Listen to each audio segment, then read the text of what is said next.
Tapos ang yugto ng 14 naging para sa kanya at naging pabor sa UAE team ang 14 na yugtong ito. Kung umabot ka sa parting ito, ako'y nagpapasalamat.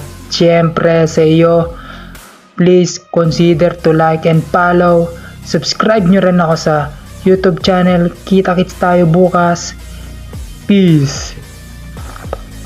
Mga nanguna at points classification jersey. Best Combative Rider Binhili ng EF Education, Easy Pose.